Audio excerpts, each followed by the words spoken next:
the private chamber at Alexandrov Sloboda, in November 1581, a Tsar is holding the body of his son. The weapon is still in his other hand. It is a staff, iron-shod, sharpened at the tip, the one he carries everywhere, the one he uses to settle arguments by driving it through a courtier's foot into the floorboards. He has just brought it down on the head of Ivanovich, the only son fit to rule after him, the heir the whole machine of his reign was built to protect. For 30 years, this man had built the most efficient engine of fear in Eastern Europe. He did it for one reason: to keep enemies away from his throne and his bloodline.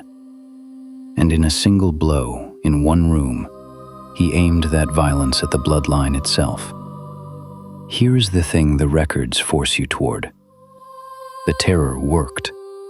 It cleared the boyars. It broke Novgorod. It put 1,000 men in black on horseback who answered only to him. And then it came home, through his own arm, and killed the future it was supposed to guarantee. How does a man build an entire state to protect his son, and then become the thing that kills him? That is the question that holds this room together. Hold on to it. We come back to it, standing over the body. First, the man. He crowned himself in 1547, not Grand Prince of Moscow, the title his grandfather held, Tsar of all Russia, the first to take the word, the Slavonic form of Caesar. He was 16.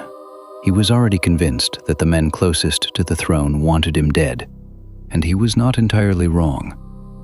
The boyars, the old aristocratic families, had run the regency during his childhood like a private war, and a child had watched it. So the suspicion was there from the start.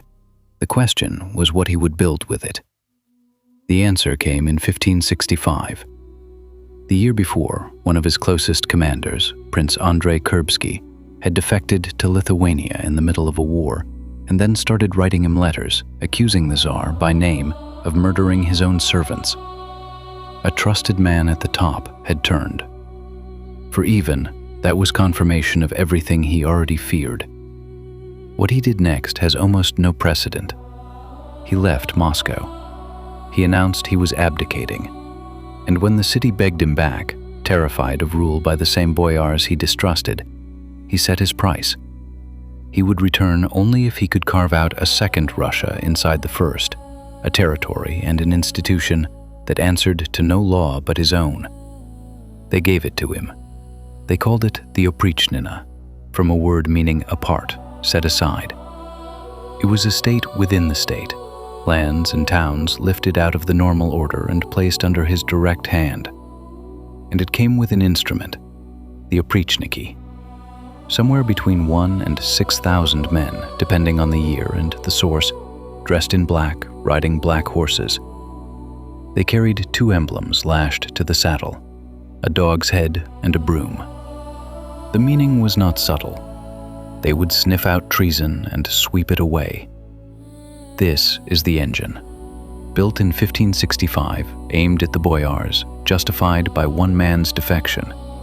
Over the years it ran more than 3,000 executions of nobles and their families are documented, public, deliberate, meant to be seen.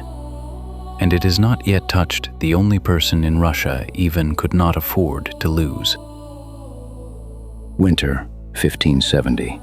The city of Novgorod. Ivan had a letter, or claimed to. It accused the city's leading men of plotting to hand Novgorod to Lithuania, the same enemy Kurbsky had run to 6 years earlier. Whether the letter was real has never been settled. What happened next is not in question. He brought the Oprichniki north and sealed the city. For weeks, they worked through the population by household. The archbishop was stripped of his office and paraded. Men were brought to the frozen Volkhov River, bound and put through holes cut in the ice. Their wives and children were brought after them. The numbers are a fight among historians. Popular accounts throw out 60,000. The serious estimates are far lower, and still horrifying. Thousands, over a matter of weeks, in one city that had done nothing a court could prove. The point is not the exact figure, the point is the method. This was not a battle, it was administration. Treason was a category now, and the category could be filled with anyone. The more total the loyalty a ruler demands, the smaller the gap between a suspected enemy and a loyal son, because the same suspicion has to reach both. By the end of the 1570s, the apparatus was past its peak. Ivan had formally wound the Oprichnina down years earlier. It had become dangerous to him too, and a Tatar army had burned Moscow in 1571, while his black riders proved useless at the one thing an army is for. But the habit of it stayed in him. The suspicion stayed. The staff stayed in his hand, and the war would not end. The Livonian War had been running for more than 2 decades, Ivan's long attempt to force Russia a path to the Baltic Sea. By 1581, it was collapsing. The Polish king Stephen Bathory was driving into Russian territory and laying siege to the fortress of Pskov. Ivan, the Tsar who had made all of Europe's east afraid, was losing, and everyone at court could see it. This is where the son comes in. Ivan Ivanovich was 27. Born in March 1554, he had been raised inside the terror, not outside it. He had ridden with his father. He had reportedly taken part in the Novgorod campaign as a young man. He was not soft, and he was not a stranger to what his father was. He was, by the accounts that survive, the one heir who could actually hold the throne. The younger son, Feodor, was frail and slow and devout, and no one at court pretended otherwise. So the dynasty had exactly one functioning future. And in 1581, with Pskov under siege, that future wanted to fight. The accounts say the son pushed his father to send a relief force to Pskov, or to let him lead one himself. To a Tsar already watching his life's war fall apart, already wired by decades of suspicion to hear ambition as threat, a capable son asking for an army was not obviously a comfort.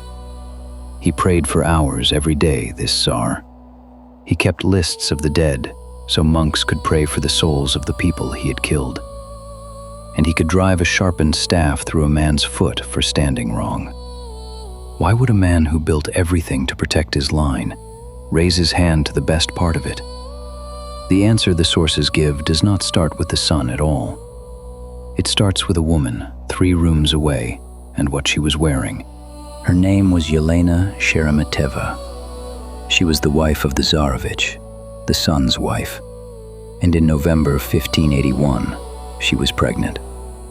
The accounts that come down to us say Ivan found her in her chambers in clothing he judged indecent, too few layers, or undress unfit for a woman of the court to be seen in. One version says she was unwell and resting. It did not matter. He beat her. A pregnant woman struck by the Tsar over a question of cloth. She is reported to have lost the child soon after. The son heard, and the son came. What passed between them, no one recorded word for word. The closest contemporary account comes from Antonio Passavino, a papal envoy who was at the Russian court around this time and gathered what he could. By his telling, the Tsarevich confronted his father over the beating of his wife, over the lost child, and over Pskov, the relief force his father would not send. The accusation that the Tsar was losing the war and would not let his son save it. A capable son telling the most suspicious man in Russia that he was failing. Ivan struck him with the staff, the iron-shod, sharpened staff he carried everywhere, the same instrument he used to pin a courtier's foot to the floor. He brought it down on his son's head. The blow landed. The young man went down, bleeding from the skull. And then the second man appeared inside the first. The accounts agree on this turn. The rage broke, and the father understood what his hand had done. He gathered the body up. He called for doctors. He prayed over him, screamed for him to live, held him through the days it took. The Tsarevich did not live. He died several days after the blow. Two things in that scene are disputed. The first is the date. The sources give 3 different days for the blow, or the death: the 6th, the 16th, the 19th of November, 1581. They do not agree, and we will not pretend they do. The second is larger. In 1963, Soviet investigators opened Ivan Ivanovich's tomb. They were looking for the blow, a fracture, a mark on the skull that would confirm the story. The skull was too decayed to give a clean answer. What the analysis did find was mercury and arsenic in the remains, in quantities that could not be ruled either way, consistent with poisoning, but also consistent with the mercury-based medicines of the period. The exhumation settled nothing, so the dominant account in the historiography is still the blow, the staff, the head wound, the father's own arm. The grave would not confirm it. Both accounts stay on the page. What is not disputed is the result. The blow account and the poison account end in the same place. The heir was dead. The man who had spent 30 years building a machine to keep his bloodline safe had outlived the one son who could carry it. The staff that had guarded the throne had just ended the line that sat on it. After the body was buried, the man who built the terror did not recover. The accounts describe a Tsar who stopped sleeping, who wandered the palace at night, who beat his head against the floor in front of the icons. He sent enormous sums to the monasteries and ordered the monks to pray for his son's soul without end. He added the boy's name to the lists, the same kind of lists he kept of the boyars his Oprichniki had killed, the dead written down so prayers could be said over the names. His son was now one more entry in a ledger his own reign had filled. He had 2 sons left who mattered to the line. Now he had one who could rule, and that one was gone. What remained was Feodor. The more a man tries to control who comes after him, the less he is left to choose from when the controlling is done. Feodor was the surviving heir. The court already knew what he was: gentle, sickly, far more interested in church bells and prayer than in ruling. By several accounts, not capable of governing on his own. The throne Ivan had killed thousands to secure would pass to a son who could not hold it without other men holding it for him. Ivan IV lived 2.5 more years. He died on the 18th of March, 1584, reportedly while setting up a chessboard. The terror's architect was gone, and the throne went exactly where everyone feared it would. Feodor reigned in name for 14 years, while others ran the state. He had no son who lived, and when he died in 1598, there was no one of the House of Rurik left to take the throne. The dynasty that had ruled the Russian lands for 700 years ended in a quiet failure of heirs that traced straight back to a single blow in a candlelit room. What came after has its own name: the time of troubles. 15 years of famine, false heirs, civil war, and foreign armies in Moscow. Pretenders claiming to be a dead prince, Polish troops in the Kremlin, a Russia nearly pulled apart at the seams. All of it downstream of a man who could not tell the difference, in the end, between a threat to his throne and the son who was meant to inherit it. 30 years of terror were built to keep one bloodline on the throne. The bloodline ended because the man who built the terror could not switch it off inside his own house. That is the part the documents close.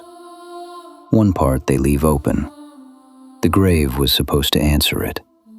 In 1963, they opened the tomb to find the fracture, and instead found mercury and arsenic, and a skull too far gone to read.